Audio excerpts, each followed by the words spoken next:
Alright நண்பா. So இன்றைக்கி நான் வந்து ஸ்மாக்டவுனில் ஒரு தரமான சம்பவம் நடந்திருக்கு அகெயின். ஸோ போன வாரம் நம்ம பார்த்தோம் பிளட் லைன் வந்து நம்ம ரேண்டியை போட்டு பிறந்திருக்காங்க. அண்ட் இப்போ அவர் வந்து ஸ்மாக்டவுன் வரல. இது மட்டும் இல்லாமல் ஒரு டாக்டி மேட்ச் வந்து இன்றைக்கி பார்த்தா மெயின் இவெண்ட்டில் வச்சாங்க. இப்போ கதை என்னென்னா, போன ஸ்மாக்டவுனில் பார்த்தா ஜேக்கப் ஃபாட்டுவால் இங்கே வந்து நம்மளோட former tag team champions Austin Theory Grayson Waller தன்னோட டைட்டில் வந்து தோற்றுருப்பாங்க. இப்போ அதுக்கான காரணம் வந்து பிளட் லைன் தான். அண்ட் அதுக்கான காரணம் வந்து கோடி ரோட்ஸ் தான். ஸோ கதை அவர் கூட போயின்னு இருக்குல்ல. ஸோ அதனால் பார்த்தோன்னா ஒரு டாக் டீம் மேட்ச் நம்ம வந்து பார்க்குறோம். Grayson Waller Austin Theory versus Cody Rhodes. இப்போ கோடிக்கு பார்த்தீங்கன்னா ஒரு பார்ட்னர் வந்து தேவை. ஏன்னா ரேண்டி தான் இல்லை. ஸ்மாக்டவுன் ஃபுல்லாக வந்து காட்டுறாங்க. ஸோ கோடிக்கு வந்து ஒரு இது பார்ட்னர் வந்து தேவைன்னு. பட் நம்ம எல்லாருக்குமே தெரியும் கெவின் ஓவன்ஸ் தான் பார்ட்னர் இருக்க போகிறாருன்னு.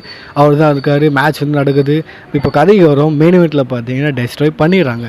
எஸ், இங்கே வந்து பிளட் லைன் பார்த்தீங்கன்னா டெஸ்ட்ராய் பண்ணிடுறாங்க. அகெயின் நம்மளோட டபிள்யூ சாம்பியன் கோடி ரோட்ஸை அண்ட் கெவின் ஓவன்ஸை டெஸ்ட்ராய் பண்ணதுக்கு காரணம் என்னன்றது நான் சொல்கிறேன். லைக் ஃபஸ்ட்டு போன ஸ்மாக்டவுனில் ரேண்டியை டெஸ்ட்ராய் பண்ணாங்க. கோடி முன்னாடி பார்த்தீங்கன்னா எப்படி கதிரை வைப்பாங்க ரேண்டி அவுட். ஸோ ஆக மொத்தத்தில் இங்கே வந்து காட்ட வருது வரப்போ சம்மர் ஸ்லாமில் வந்து கோடியை ஹெல்ப் பண்ண ரேண்டியால் வர முடியாதுன்னு. அதே சேம் கதை இப்போ பார்த்தீங்கன்னா கெவின் ஓவன்ஸ்க்கு வந்து பண்ணியிருக்காங்க. டெஸ்ட்ராய் பண்ணியிருக்காங்க. இன்ஃபேக்ட் எண்டில் பார்த்தீங்கன்னா ஒரு சேரை வந்து நெக்கில் மாட்டிக்கிட்டு அதை வச்சு வந்து அட்டாக் பண்ணிவிடுவாங்க. ஆக மொத்தத்தில் அதே தான் ரேண்டி அண்ட் கெவின் ஓவன்ஸால் வந்து ஹெல்ப் பண்ண முடியாது சம்மர் ஸ்லாமில். பட் நம்ம எல்லாருக்குமே தெரியும் யார் வந்து ஹெல்ப் பண்ண போகிறாங்கன்னு. அந்த மாதிரி ரூமர் இருக்குது, உங்களுக்கே தெரியும். ஸோ எஸ், இந்த மாதிரி வந்து காட்ட வந்தது இதுதான். போன வாரையும் வந்து டெஸ்ட்ராய் பண்ணாங்க சாம்பியன்ஸை, இன்றைக்கும் வந்து டெஸ்ட்ராய் பண்ணிக்கிறாங்க.